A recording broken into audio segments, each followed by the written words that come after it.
What's up, guys? Coach Gaglione here. This is another edition of I'm Not Really Sure. I just want to use this opportunity to kind of showcase some of the lifts from the Dia Day Los Deadlifts at Pure Fitness here in Millsboro. So again, if this is your first time stopping by, I'm Coach Gaglione. I've been involved with powerlifting and strength coaching for over 19 years. I'm going to keep saying this because I think it's important to showcase that experience. But I did my first meet back in 2006. Been coaching for, again, nearly 2 decades. We're going to have our 15-year anniversary as a company. And it's really special because, again, we've had a brick and mortar gym in Farmingdale for almost that full length of time. We got the New York team there, and we're just trying to spread more of the message of strength to our kind of new home in Milton, Delaware with my family. You're going to see, Barbell Bryn. I'm doing a little tune-up meet before our USAPL competition with Katie, with my wife. And I just wanted to kind of showcase an event like this. We just kind of came to help out. Bryn, participated, and, we had a lot of, we got a local trainer here, Jenna, and a lot of other lifters that are either trainers or they may work at the gym or they're just local athletes. I think these community type events are really important. And I just think it's really important that you support your local gym, support your community. And I think it's really important that everyone has a platform. And I think events like this don't get as much attention as they should, and they're not as valued as much as they should. So outside of this event just being a fun event, you can see people in their costumes having a good time. They're not taking things too seriously, but they're still pushing hard. I think some people still hit some all-time PRs, which is great. And you might see, if you're a seasoned powerlifter, you might see some deadlift lockouts that are a little bit sketchy. You might see some lifts that maybe would not pass in a sanctioned competition. And to be honest, unless you are, again, trying to, break some sort of record, compete at a high level, state level, a national level, or, even a world level, someone like Larry Wheels, my most, kind of famous example of people I've worked with, you need to start somewhere. And the first step is actually just, getting to the barbell. And I think that we have made the barrier of entry way too much for powerlifting. And as much as it's grown, I think that it's a lot of these meets, there's too many rules in terms of your socks, your underwear, what equipment's allowed. Some federations won't even let you come to a charity event like this because of certain articles and certain rules. They want you to stay in their federation. They don't want you to kind of play with anyone else and work out with anyone else. And, God forbid, you might want to change up your style of lifting or support your local gym or, try something different.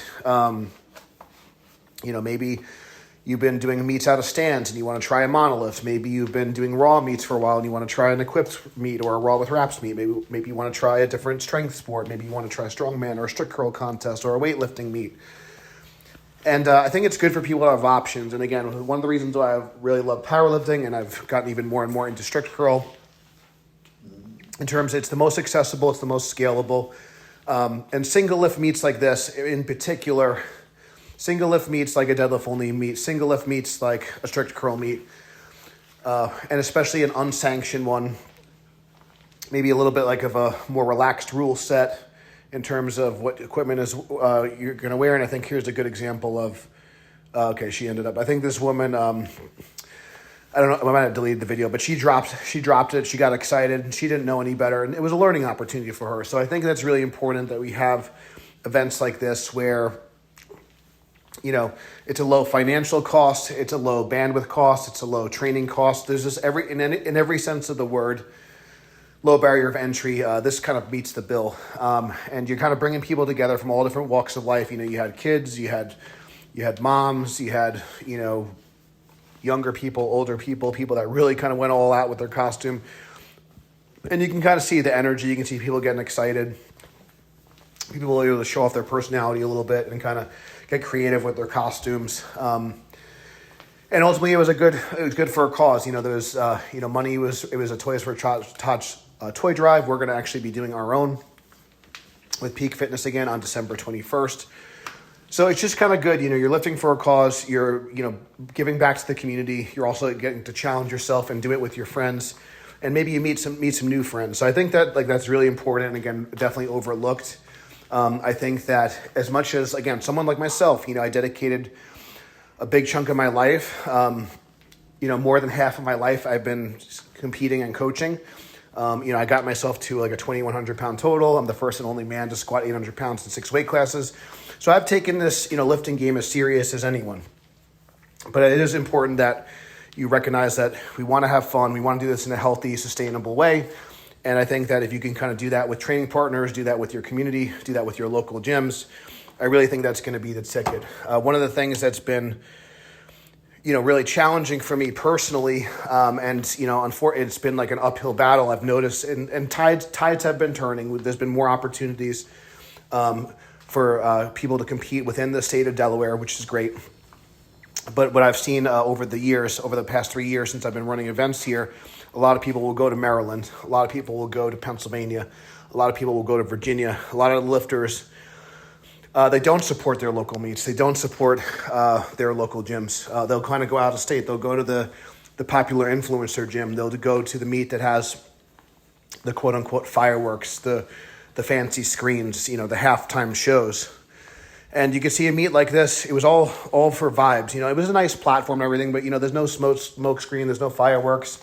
It did have calibrated plates, did have good equipment, good platform, but it's just kind of good energy. And people were kind of supporting each other. And there were a lot of the staff and the volunteers and the platform crew were new. So we kind of jumped in and I loaded plates for a few hours. I tried to, do my best to contribute. And like I said, I don't mind doing a little bit of quote unquote grunt work. I don't mind. I'm not above any job. I think it's really important. This is one of my favorite costumes. I just think it's important that we, no matter how long you're in this, that you're humble, you give back. And especially this time of year, during the holiday season, 'tis the season to be giving and 'tis the season to show gratitude. And one of the reasons you can kind of show how grateful you are for your community is giving back. I think a lot of people are just, that what I've kind of seen in the younger generation powerlifting, they just want to take. They want to have their own special rack. They want to have their own special program. Everyone's a special little snowflake. And, we are all special. But the truth is, we are all unique. We all are special in our own way. But at the end of the day, we're stronger and we're better together as a unit. And we're going to be able to accomplish more as a team, as a community. And all of us have unique strengths and weaknesses, and it's really important that we support each other. So that's kind of my message that I want to kind of reiterate. Again, if you've been following me for a while, you know that this kind of time of year, it's a hard time for me. Going back to when I was younger, when I was a young boy, my grandmother passed away on my mom's side. It caused a huge rift in my family, and that kind of shattered our kind of holiday traditions. We used to have very big holidays, and then they got smaller and smaller, rift on, particularly my mom's side of my family. And that was very hurtful. It was very hurtful, and so the holiday time is always kind of bittersweet for me.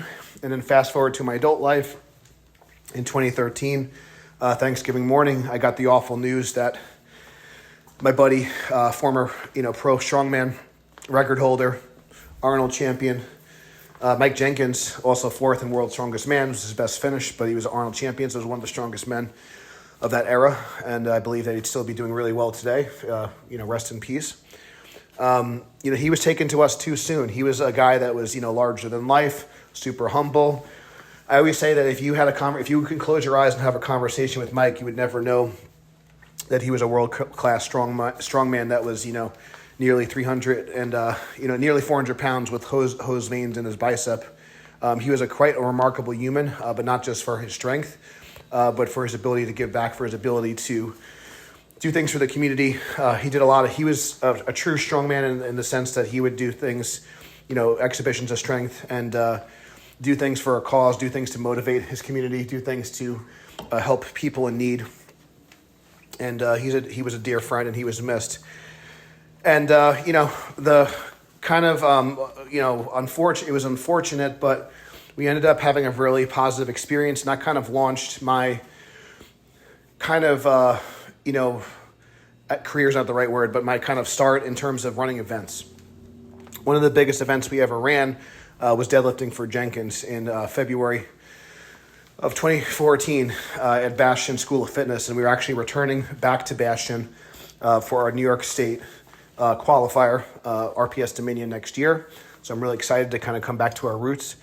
We had a host of lifters similar to this, where all walks of life. We had training for warriors, CrossFitters, boot campers, new lifters, equipped lifters, raw lifters, strongmen, you name it. We had school teachers, police officers, men and women of all ages, and we all came together and we raised about $6,000 for Mike Jenkins' funeral costs.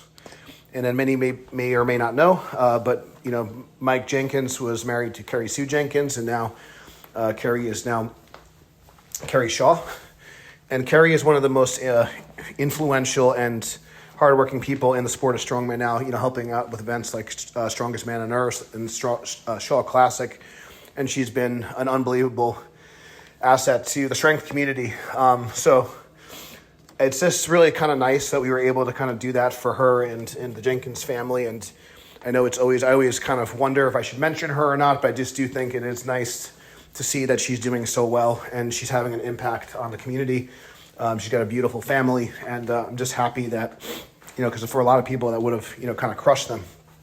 But anyways, I just wanted to, end on a positive note and kind of say that this was a fantastic event. Bryn had a great time.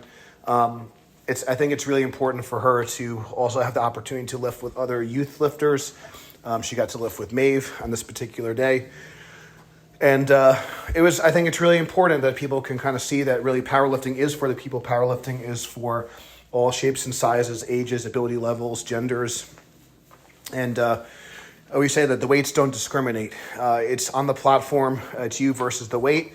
And it's one of the few places where I feel like everyone can belong and everyone can be part of this community. So I'll leave it at that. Please support your local gyms. Please show, if you have coaches, local gyms, communities, please show your gratitude toward them this holiday season. Please give back if you have the chance. If you could spot, score, load, judge, give back to the meet. Do things in real life. We have opportunities to do so December 6th in Milton and March 21st in Milton, as well as our Peak Fitness toy drive on December 21st. Thanks, guys. Enjoy the rest of the video. You'll kind of see some of the highlights. This is the recap of Dia Day Los Deadlifts at Pure Fitness in Millsboro. Until next time, stay strong, and we'll see you soon.